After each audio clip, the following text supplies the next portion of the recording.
Welcome to the Limitless Energy Podcast. My guest today is Tyson Falk, Government Public Policy Manager at INER. Yeah, that's right. Thanks so much for having me, Dennis. Did I say that right?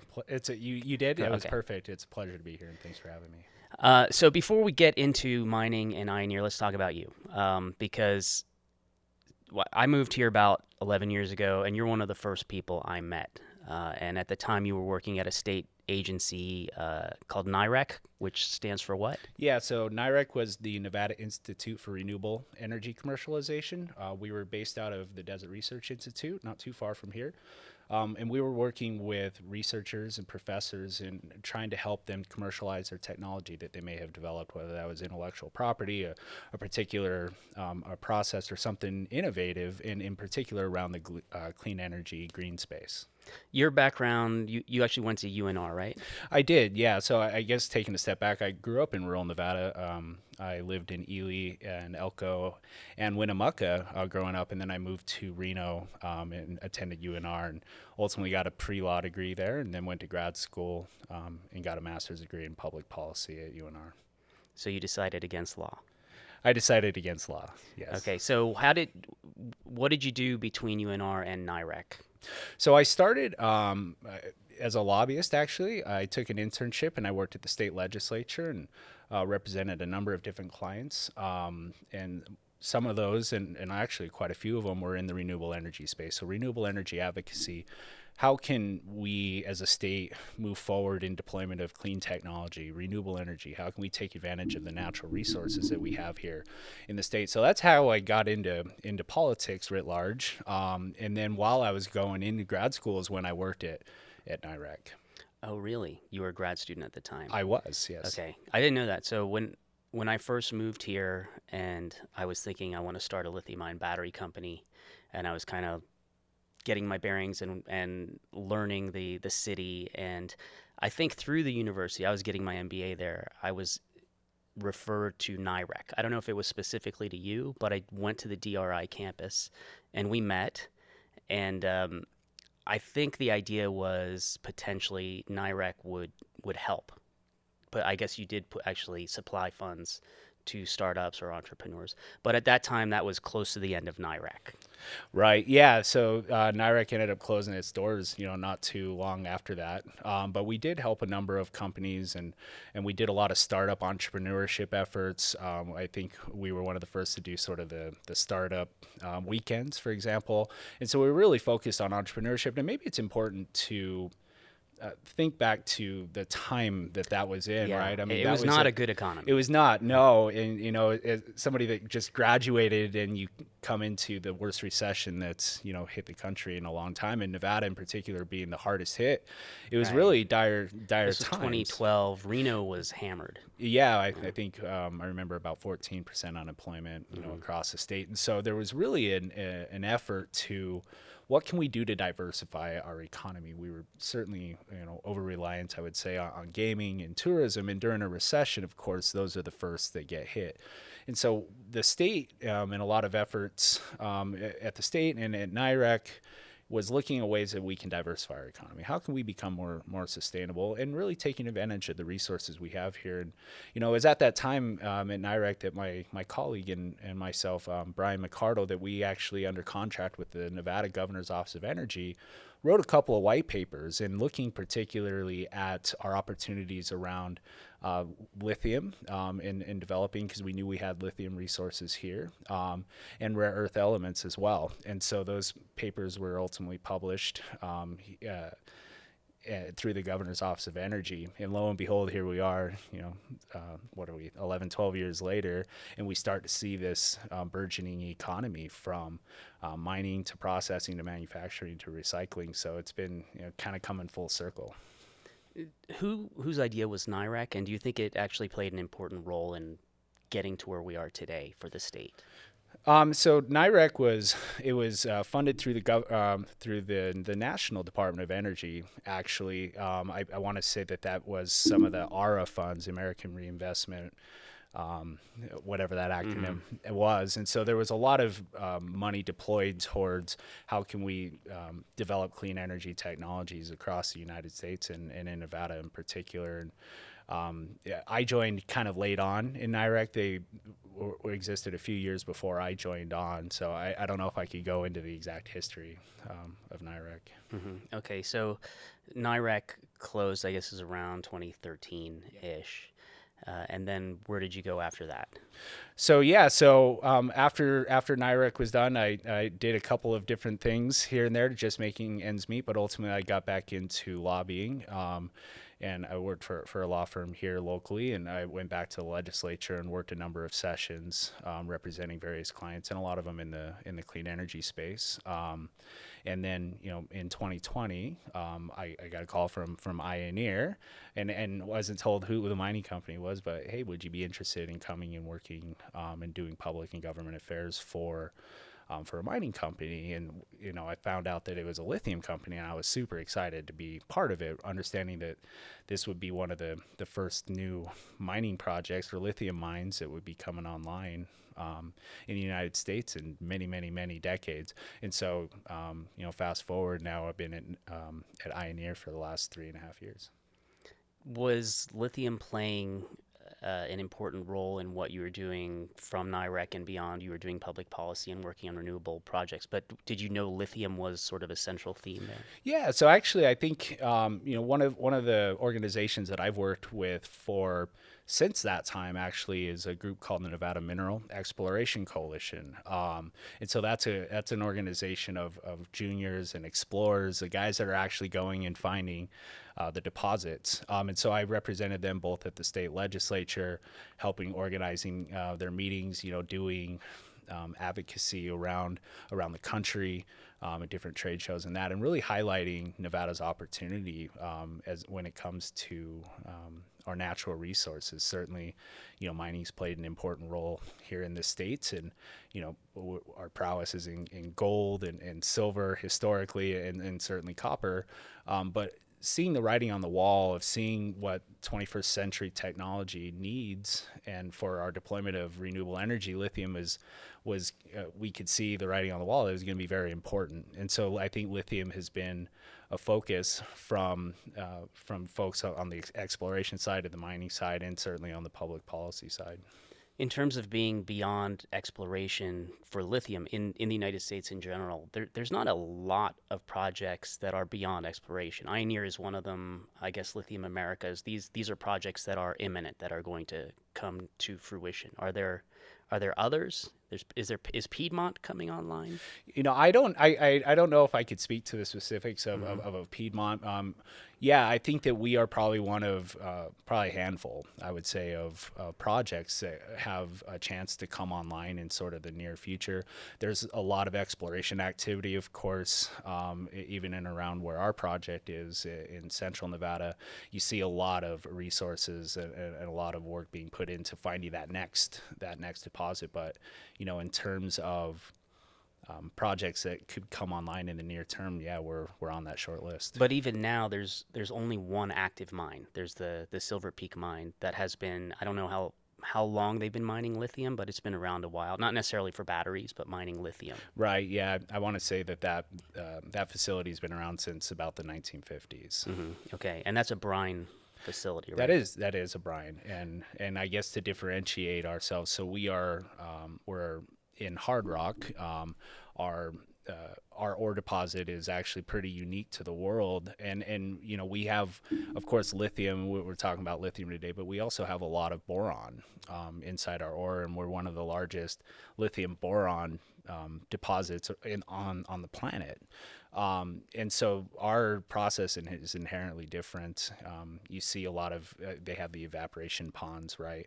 And we won't have any of that. We're more of a traditional mining company in that regard. We're extract it, but then we'll also be processing it right there on site as well. So we'll be one of the first domestic refiners of lithium and boron materials here in the United States. Right. And the processing itself is proprietary to INER, right? It's your process. Yes. Yeah, it's a bespoke process. I think various parts of that process have existed elsewhere, but putting them all together in one process is unique to us. That's pretty exciting because that's what we need now, especially in the lithium industry, is innovation. There's direct extraction techniques for brines, and we want to be able to come up with better and cheaper ways to get it out of rocks and clays, and ultimately lower the cost. Right? Is that ultimately the mission? I think the mission, yeah, I think you've hit on it. And I think really what we're looking at is how can we onshore production? How can we figure out ways to not only get the materials out, but then to ultimately refine them into materials that companies like Dragonfly can use, that you can put right into the manufacturing process. And so figuring out a ways to do that economically in an environmentally friendly manner is kind of the keys there. Right. Well, we are in different parts of the supply chain when it comes to lithium ion batteries, but I think that we're similar in that we are also trying to onshore, and the way to do that to compete on the global stage is to innovate and make things cost effective, and it's difficult to compete when you're starting from scratch, but it's also difficult to compete against very mature mining operations or cell manufacturing operations that have managed to lower the cost so dramatically. So it really does take step function innovations, and I would say INER is doing that. So it's nice to be it's nice for us to have a relationship with INER. We have an offtake for lithium for lithium carbonate and lithium hydroxide. You guys can make both, right? So we're going to be primarily focused on lithium carbonate as we start, and it really depends on ultimately the customers and what they need. And I'm certainly not a metallurgist or a chemical engineer, so I probably couldn't go into the specifics of carbonate versus hydroxide. But at the start, we're going to be focusing on getting into the lithium carbonate. Let's talk about the support you've received. So obviously the administration, the country as a whole, has a vested interest to onshore the mining. Well, obviously onshoring the mining, onshoring the processing, onshoring the development of cathode material. That's something that we're very interested in, keeping everything domestic. How has the government supported INER in this endeavor? Yeah, so been very supportive. We have a conditional loan from the Department of Energy, and to help in the processing side. And you're exactly right. The impetus or the focus from the federal government side is how can we onshore the production of these materials, not just the extraction of it, but how can we keep the refining and the processing of it here. And so we worked closely with Jigar Shah and his team over the Department of Energy, and so we were the first lithium companies to receive that. And it's a loan. It's ultimately going to be a 10-year loan, but that we were able to get that backing from the U.S. government was huge, and it speaks to the opportunities, I think, for companies like ours, but ultimately the industry as a whole, and in particular areas like Nevada, that we have that support, because it is important. I think that we see that there's a national focus on electrification of technologies, reducing our carbon emissions generally across the transportation sector, across buildings, and ultimately our energy systems. And so it's important that we onshore the materials necessary for that as much as possible. Let's talk about INER. INER is originally an Australian company. Yeah, so INER started in Australia. Our CEO, Bernard Rowe, he's an Australian, and so that's the origins of that company. And that started back in, I want to say 2016 to 2017. What we call INER today. It was a different company before then. But INER now, the vast majority, I would say 80-90% of our employees are here in the U.S., and the vast majority of those are headquartered right here in Reno. Our offices are in Reno, not too far away from Dragonflies, from where you guys do all your great work. So we are very much a Nevada and a U.S. company, and we started as a publicly traded company on the Australian Stock Exchange, but now we are also on the NASDAQ, and we did that last year. So how did INER get started? So INER was started, and going back a little bit of ways, but yeah, I know you weren't there at the time. Wasn't there at the time, no. But our CEO, he had done a lot of exploration and projects, sort of around the world, and he ultimately found that there was a deposit where at Rhyolite Ridge. That's where our project is going to be. That hadn't been explored for boron.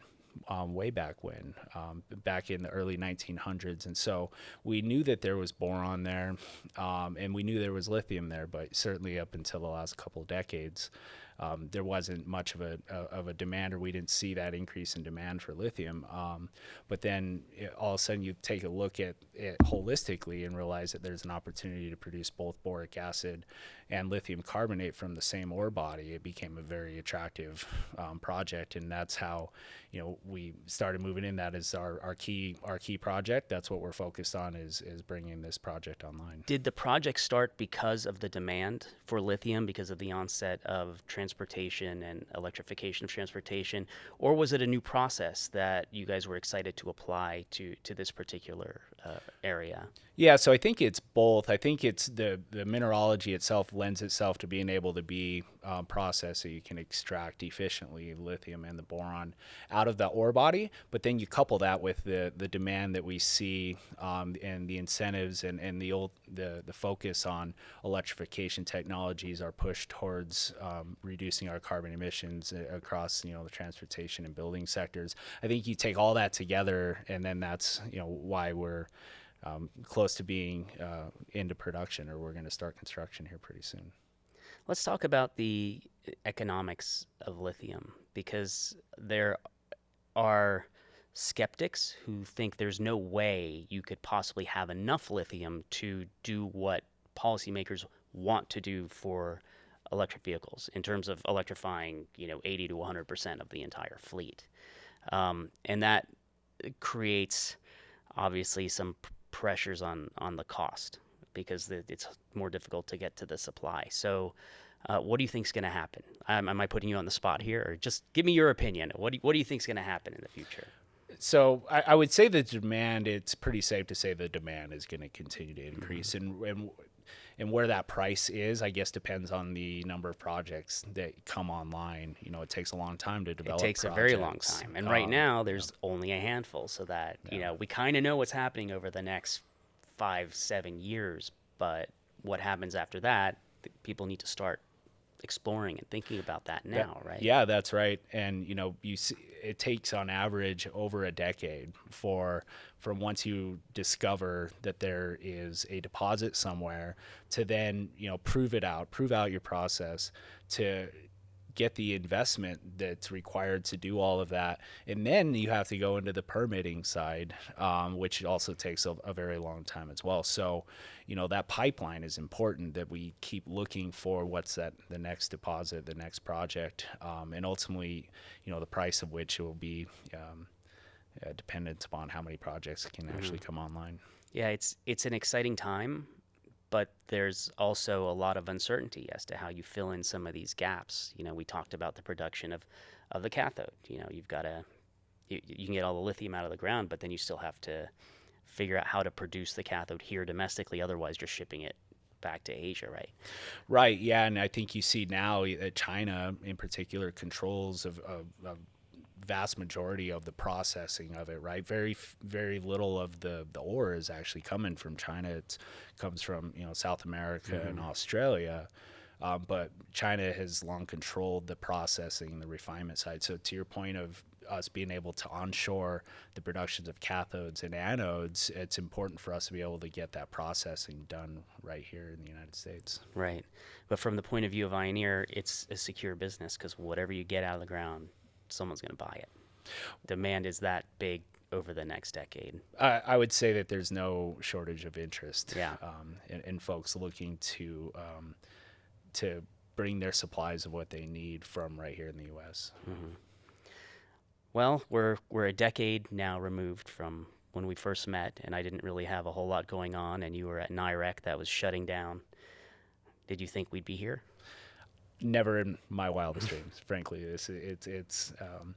it's very cool, like to be part of this ecosystem, you know, with seeing the success that you guys have had, to see this burgeoning lithium ecosystem, right? You have not only the mining and the processing, but we have folks like you that are manufacturing, and then you have the recycling, and to see all that within the state's borders, it's, never in my wildest dreams would I think that we'd be here as part of a really exciting time. Yeah, me too. It's a good spot to be. I'm really thankful for INER. You guys do see the value of what we're doing, and the fact that you partnered with us is a feather in our cap. So, well, we're happy to work with you, and it's a pleasure. You know, I think from my perspective as a Nevadan, I grew up here, and seeing the challenges that we've had over, you know, certainly talking about the recession in 2008, to seeing this really exciting opportunity for all of Nevada too. And I think that maybe that's something that is really exciting to me and sort of close to me, is that, you know, I grew up in rural communities, and so this ecosystem isn't going to just benefit one area of the state. It's going to be in the rural parts of Nevada. You know, we're in Esmeralda County. It's the least populated county in the state, and in terms of the U.S., it's one of the most sparsely populated counties across the lower 48. And so we're going to be able to bring considerable benefit to that area of Nevada. And then, you know, you see, because of us being able to produce materials here, you're going to continue to see further entrepreneurship, economic development from the Dragonflies of the world. And so to see that as it's a statewide economic development opportunity it's a really cool time to be in Nevada. Absolutely. Well, thanks for coming on the podcast. Hey, thank you so much for having me. It's a pleasure, and hope to come back soon. Tyson Falk from INER. Thank you for listening to the Limitless Energy Podcast, and be sure to subscribe on any of your favorite listening platforms.